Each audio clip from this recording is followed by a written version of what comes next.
خسارے میں ڈوبی پاکستان کی قومی ایئر لائن پی آئی اے کی نجکاری کے سلسلے میں 6 بولی دہندگان میں سے 5 غائب، جبکہ real estate development company blue world city نے 85 ارب روپے کی کم از کم متوقع قیمت کے مقابلے میں صرف 10 ارب روپے کی بولی جمع کرائی۔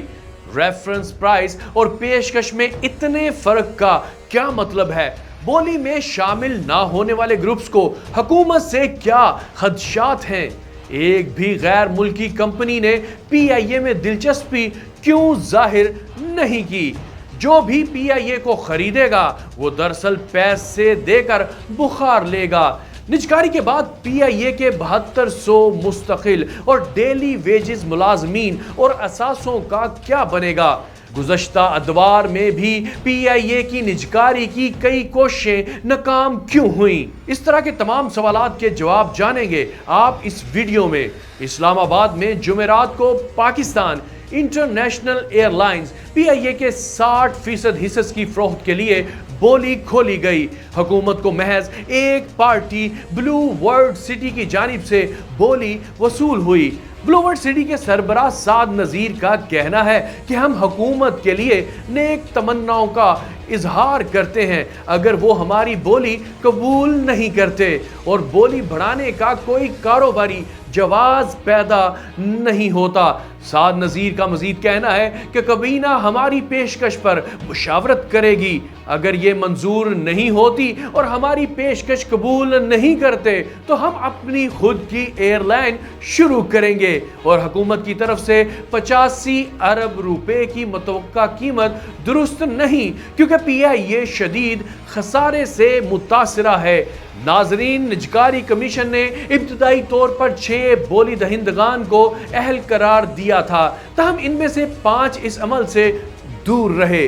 حکومت نے ایئر بلو لمیٹڈ، عارف حبیب کارپوریشن لمیٹڈ، ایئر عربیہ کی فلائی جنا، وائی بی ہولڈنگز پرائیویٹ، پاک ایتھنول پرائیویٹ اور بلو ورلڈ سٹی کو قومی ایئر لائنز میں اکثریتی حصص کے لیے شارٹ لسٹ کیا تھا۔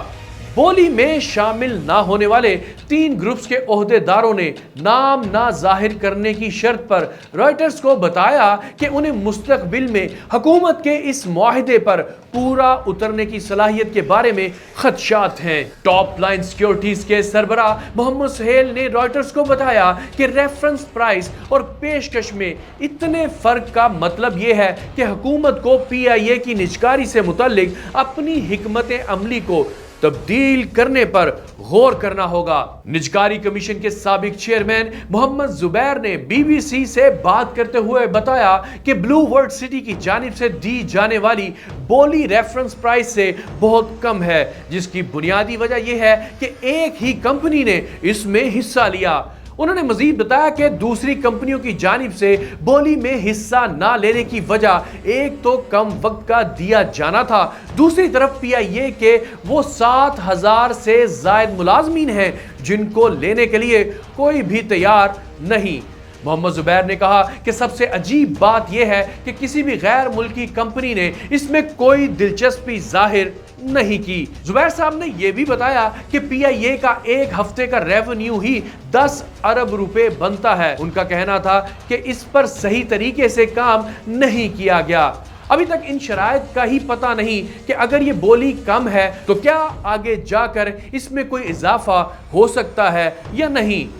دوسری جانب ایوییشن امور کے ماہر افضل ملک کے مطابق یہ بولی بھی زیادہ ہے، کیونکہ پی آئی اے ایسا ادارہ ہے جس پر حکومت کی جانب سے 650 ارب روپے کا قرضہ اپنے ذمہ لینے کے باوجود ابھی بھی 200 ارب روپے کا قرضہ باقی ہے۔ ماضی میں پی آئی اے کی شعبہ مارکیٹنگ اور انفارمیشن ٹیکنالوجی کے سربراہ رہنے والے ارشاد غنی نے بی بی سی کو بتایا کہ کوئی بھی اتنی بڑی رقم دے کر ایک ایسے اکاؤنٹ سے شروعات نہیں کرے گا جو پہلے ہی منفی میں چل رہا ہو، بلکہ اس کے بجائے وہ اتنے پیسوں میں نئی ایئر لائن بنا لے گا۔ انہوں نے کہا کہ جو بھی پی آئی اے کو خریدے گا وہ دراصل پیسے دے کر بخار لے رہا ہے۔